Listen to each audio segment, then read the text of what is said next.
Chicken momo. এটা কিন্তু ছোট থেকে বড় সবারই কিন্তু অনেক একটা পছন্দের একটা খাবার। আমি আজ কিন্তু একদম রেস্টুরেন্ট স্টাইলে চিকেন মোমো তৈরি করেছি আর তা তোমাদের সাথে শেয়ার করছি। তো হ্যালো এভরিওয়ান, আসসালামু আলাইকুম। সবাই কেমন আছেন? আশা করি সবাই ভালো আছেন। তো চলুন ভিডিওটি শুরু করা যাক। তো প্রথমে আমি হাড় ছাড়া চিকেনগুলোকে একদম ছোট ছোট পিস করে নিয়েছি। এখন আমি একটা ব্লেন্ডারের জারের সাহায্যে ব্লেন্ড করে নিয়েছি। একেবারে মিহি ব্লেন্ড করে নিয়েছি। তারপর এখানে আমি বেশ খানিকটা পেঁয়াজটাকে আমি একেবারে কুচি কুচি করে রেখেছিলাম, এখন আমি সেগুলি অ্যাড করে দিয়েছি। তারপর আমি এখানে ধনিয়া পাতা অ্যাড করলাম কুচি করে। তো আমি পেঁয়াজটাকে একটু ভেঙে নেব। এখন আমি এটাতে কিছু গুঁড়ো মশলা অ্যাড করব। তো এখানে ছিল পরিমাণ মতো লবণ আর দুটো ম্যাজিক মশলা আমি এখানে ইউজ করেছি, একটু গরম মশলা গুঁড়ো, একটু ধনিয়ার গুঁড়ো আর পরিমাণ মতো সয়া সসে যে অনেক পরিমাণে লবণ থাকে, তার জন্য কিন্তু লবণটা একটু বুঝে দিতে হবে।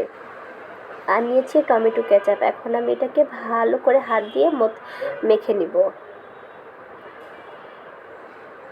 ভালো করে মেখে নেওয়া হয়ে গেলে এখন রান্নার যে আমরা তেল ব্যবহার করি সেই তেলটা কিন্তু এখন আমি বেশ খানিকটা নিয়ে আবার আমি মথে নিব। এভাবে করলে কিন্তু টেস্টটা ভালো আসে। তো আমার ভালো করে মেশানো শেষ হয়ে গিয়েছে। এখন আমি একটা সাইডে ঢেকে রেখেছি।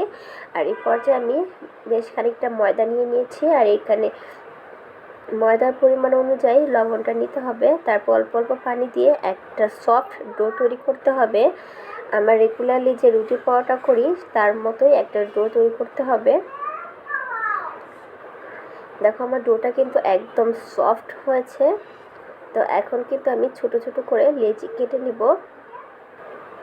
তো আমার মনে হয়েছে একটা রুটি বানিয়ে তারপরে লেচি কেটলে তাড়াতাড়ি হয়ে যাবে, কারণ আমার একটু সময় ছিল না। তার জন্য এভাবে করলে কিন্তু শেপটাও সুন্দর আসে। আমি পাতলা একটা রুটি বানিয়ে নিয়েছি আর তার মধ্যে বয়ামের একটা মুখা নিয়ে ছোট ছোট লেচি কেটে নিয়েছি। এভাবে কিন্তু গোল রাউন্ডটাও শেপ আসে, দেখতেও ভালো লাগে। তো দেখতে দেখতে অনেকগুলো বানানো হয়ে গিয়েছে। তো এখন আমি এখানে অ্যাড করে দিব যে চিকেনের পুরটা যে আমরা রেডি করে রেখেছিলাম, তো সেই চিকেনের পুরটা এখন অ্যাড করে দিব আস্তে আস্তে। তো এখন আমি একটা লম্বাভাবে মোমোর যে শেপ থাকে সেটা দিয়ে নিব। আমি গোল শেপটাও আমি যে শেপটাই পারি সেটাই তোমাদের সাথে শেয়ার করছি। তো এভাবে করে আমি সবগুলি মোমো এক এক করে বানিয়ে ফেললাম।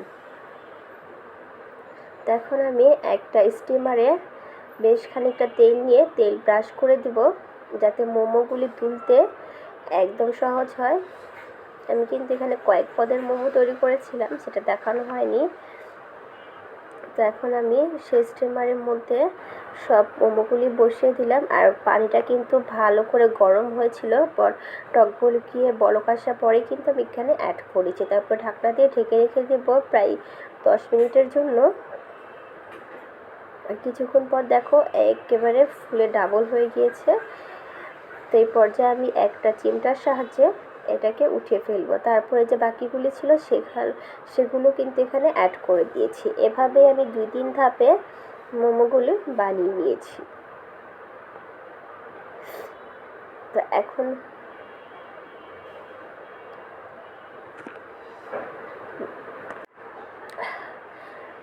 কিন্তু ফাইনালি সবগুলি হয়ে গেছে। তো এখন পরিবেশনের পালা। দেখো দেখতে কতটা লোভনীয় হয়েছে না, খেতে কিন্তু একদম রেস্টুরেন্টের মতোই স্বাদ এসেছে। চাইলে তোমরা একবার ট্রাই করে দেখতে পারো। ভালো লাগলে like, comment, share and subscribe করে পাশে থাকবে।